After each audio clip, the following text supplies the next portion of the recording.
Hey everyone, Janae here. Welcome back to the It's Naylu channel. My name is Janae. I do reality show recaps in addition to some Shein hauls and some real life stuff and a little bit of everything. So if you like what you see, make sure to give my video a thumbs up. Make sure to like, comment, and subscribe.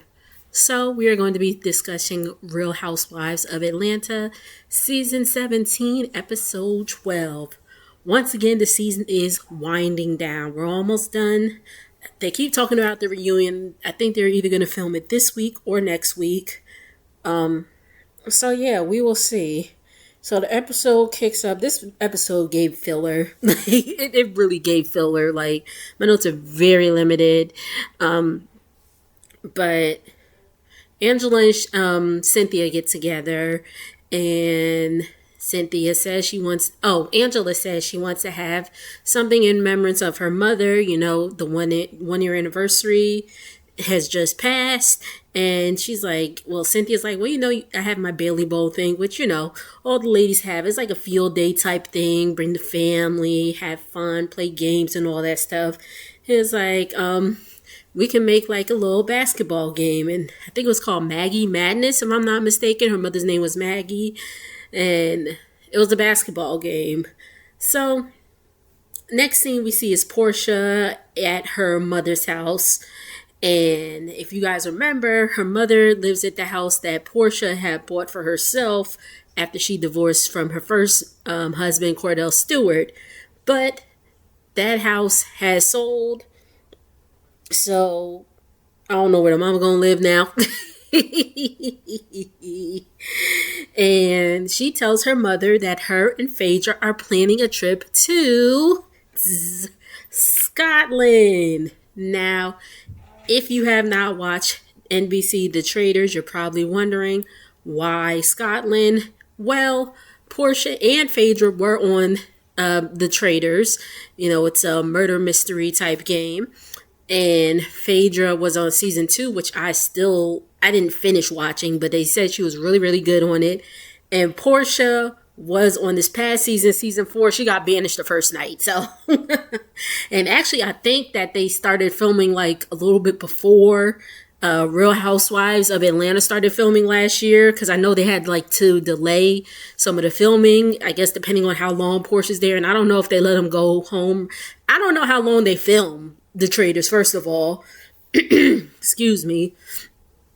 But I had a feeling that, because around the time she went and like she was back on social media pretty quickly, I was like, I had a feeling she didn't last too long. But, when it came back out, I saw she didn't. But anyway, so they want to take the ladies to Scotland so they can experience Scotland and all that it's giving. And by the way, happy belated birthday to Portia. She turned 45 years old yesterday. Kelly. So Kelly is meeting with her financial advisor.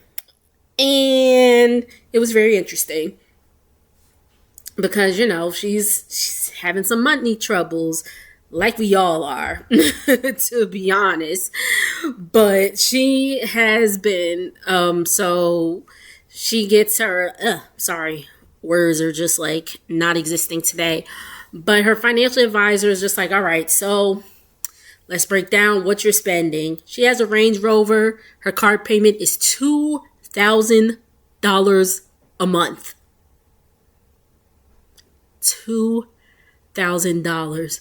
You know what my car payment is? $0. I paid my car off a few years ago. And that baby's going to run until it don't run no more. Because, baby, what they want now for car payments is crazy. Like, yeah. Absolutely crazy. But, so her car payment is $2,000. Her insurance is $600 a month. All of this and the next increments I'm going to be talking about are monthly. So she said her beauty is $2,500.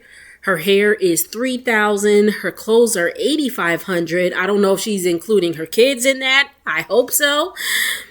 In terms of like clothes and all that stuff. She was like, I was truly a housewife before. I didn't have to pay bills. She didn't know how to make a car payment. Ladies, ladies, ladies, ladies, I urge you to you gotta know how to pay some bills. Like, okay, if your husband is handling things and all that stuff, it's not even like, what if he divorces? What if he passes away? Like, you know what I mean? Just like things that people don't think of. Get them logged in. Get them logins, sis. Know how to pay the car payment. Like Wendy, like Wendy said in Potomac, she didn't even know who her provider was for the electricity. I'm like, Houseway. How? I don't understand. But so yeah, so she's really doing it all by herself. And the financial advisor is like, so what can we pull back on? For one thing, we could pull back on Cha-Cha's wigs. That dog don't need no wigs. She don't need to get dyed. They said her wig's about $500 a month. I said, for what? It's a dog. Like her dye, she don't need her hair dyed every month or whatever. No. I mean, I understand. If you remember last season, Kelly said that somebody stole their dog. And they did get her back, but that's the reason why she dyes her hair different colors. So, anybody can see where Cha-Cha is. But, Kelly, you're going to either have to cut back or take her on over to Petco.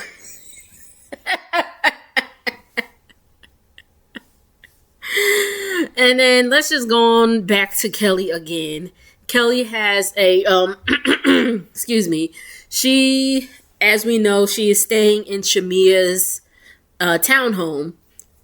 I'm assuming it's free of charge. Shamia's like, you can stay as long as you need. But Kelly's like, we need our own. We need to, very appreciative towards Shamia, but I need my own for me and my girls. So her realtor takes her to this townhouse. First of all, excuse me, someone's in my mouth. I don't know. Dog hair. Don't get dogs, y'all. I swear, hair be everywhere. But anyway, Kelly takes the realtor takes Kelly to this townhouse, 4 floors with the elevator and all this stuff. It was 4 floors, 3 bedrooms, 5 bathrooms. I think it said like 3,000 square feet. Nice. It was really nice. But Kelly's budget is $4,000 a month. That townhouse was $8,000 a month.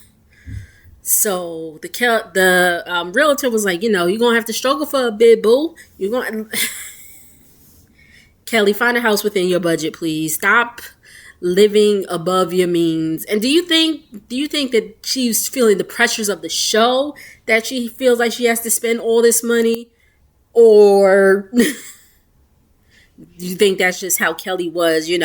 Kelly's, acting as if she's still being the one that just goes out and shops, essentially. We don't know. But anyway. Oh, also she said her Nana's Chicken and Waffles, she said the McDonough location brings in about $79,000 a month. And then the Sandy Springs one, which is the one that just recently opened up, brings in about $15,000, and that's on the high end. It's not doing too good. I believe it's even closed now. But anyway, Angela and her daughter, K. Michelle. So K. Michelle is at her doctor, the doctor that's been helping her, remember, because she got all these silicone injections in her butt, she has like silicone. They've gotten most of it out because it was like injected, there's just going to be silicone in her body for the rest of her life. But she's talking to her doctor. She's just like, at this point, with all that she's been through with her body, she's considering getting implants. I guess to get implants in her butt to shape it out a little more. I'm just like, I don't know what type of like body dysmorphia or anything is going on. I'm sure it is, but I'm just like, hey, you don't need any more surgery. Like, just listen. if I had the money, sure, maybe I get my little double chin nipped and tucked or whatever. But at this point, it is what it is. And this is what I got. I'm also not on reality TV. But anyway, Angela and her daughter, Amari, have a sit down. They're talking about the whole marriage thing, and they ask her, Amari got her own confessional. I was like, well, okay. Amari got her own confessional, and they're like, if you were married to a man, would you, like, tell your siblings? And she's like, well, yeah, like, it's, like, the norm and all that stuff. And the whole thing is that Amari has not told her siblings that the best friend that has been around since they were infants and probably not even born yet is actually her wife. Angela said on Watch What Happens Live, because I believe Amari is about 25, that they've been like together. Amari and her wife have been together, knowing each other since she was 12. That's like 13 years. And then her son is 11 and her daughter's 9. So before they even came into existence, like, this girl has been around. And she did clear it up because some of the fans are thinking, like, you know, Angela has a problem with her daughter being gay and all that stuff. She said not the case at all. She gave her some coming out cookies when when Amari came out to her. I was like, okay, coming out cookies. All right, well, that's new. But anyway, so I guess, you know, Amari's just like, you know, they're young and all that stuff, but they know. Especially Angela's son was like creeping along the stairs. Now, they could have edited to make it seem like, you know, he was listening at that moment of what they were talking about, or it could have been, you know, editing. You don't know how long these conversations went. And so another scene with Angela and Amari is them meeting with her therapist, Miss Wendy. And pretty much they have a communication issue. Angela's mother used to be like the middleman in between them, but her mother's not here, so they have to work out their differences. Portia and Drew have a scene together. Portia wants Drew to have a wig line with her brand Go Naked hair. So I thought that was dope. And I thought it was a little comical because, you know, they eating lemon pepper chicken wings because, you know, that's the Atlanta thing to do. And they're like, excuse me. And she's getting on Drew because Drew's literally just eating the wing and just like putting it down, like just leaving all that meat. She's like, you got to get up in there, girl. Clean your bones. All right, so it's the event Maggie Madness, and excuse me, it's a 5-on-5 basketball match. All the ladies have their own team names, so they gave them all shady little names.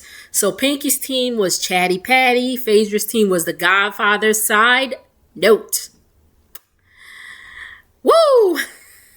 Y'all know who I'm about to say. So in the blogs, I don't remember who it was specifically, but about a year or two ago, we find out Apollo, who is Phaedra's ex-husband, has a son, an older son, definitely older than Phaedra and Apollo's kids, and he's fine. He's fine. I was like, oh, hello. I think he's about 20. Apollo had him young, but he didn't find out about him until a few years ago. Maybe late 20s. I don't think he's quite 30 yet, but I mean, Apollo was fine too, so. But anyway, so he was there, and, you know, I think it's dope that he wants to have a relationship with his younger brothers. That's awesome. But anyway, Kelly's team is Team Minion. Drew's team is Delulu. Portia's Go Naked. Shamia is Sasquatch. K. Michelle's team is Blind Opposition. And Cynthia's team was Lake Bailey? I don't remember. But anyway, I thought it was funny that at the end, you know, everybody has their little, it was like, you know, little March Madness bracket. So if you lose, you're out. If you win, you go to the next round. So the last team standing were Shamia's team and Angela's. Angela's team won because Angela had some actual basketball players that plays in the NBA on her team. But Pinky, oh my God, Pinky's team. Pinky brought some friends that helped Derek start his business. There's some big dudes too, big dudes. And, you know, they get there and all that stuff. And Charles was like, are y'all auditioning for the Bears? If y'all don't know, Bears are an NFL, a football team. So I thought that was funny. And but anyway. So at the end of the game, you know, people walking around. Shamia tells Amari, she's like, "Ooh, you are nicer than your mama." So again, Shamia and Angela, after this whole event, now Angela, I'm gonna have to get on you for a second. After this whole nice event, supposed to be in memory of your mom, now you come in, you know, starting this back and forth thing with Shamia. She's like, you know, you talked about my marriage and all that stuff. I'm like, let's just leave the marriages out of it. Let's just leave the marriages out of it, please. Because at this point, I don't even know why they arguing. I don't know why they're arguing. Could somebody let me know? Because it's ridiculous at this point. Again, they're talking, they're going back and forth and all of that. And then next thing you know, Portia's like, all right, let's have a group hug. I was so confused. So they hug it out. Shamia's like, she's like, this is all fake. And she's like, you know, in her confessional, and she's like, you know, I know y'all don't want me in the group, but, you know, it's okay. Now, Shamia, now I gotta get on you because, Shamia, you are not innocent, my love. You are not. Like, we remember all that heat you had for Drew last year. Shamia does, in my opinion, if we have a difference of opinion, please let me know, but be respectful. Thank you. Because we don't know these people in real life. We're just watching them on television. I can't stand like a super stan. I really can't. Just again, it's like you going really hard for this person that can you call them on the phone if you need help? But anyway. So anyway, in my opinion, Shamia gives very much throws the rock and hides her hand. Just my opinion, just from what I've seen, you know, because, and then people are bringing like all this other stuff into it, and I don't think that's the case. Maybe we'll talk about it. We'll talk about that some other time. But yeah, I really don't know why they're beefing. I really don't. But that is my recap, y'all. What did y'all think of this week's episode? Again, very much filler. Next week, we're going to Scotland. Well, they're going to Scotland. We just gonna see it. But make sure to like, comment, and subscribe. And I'll see y'all on the next video. Later.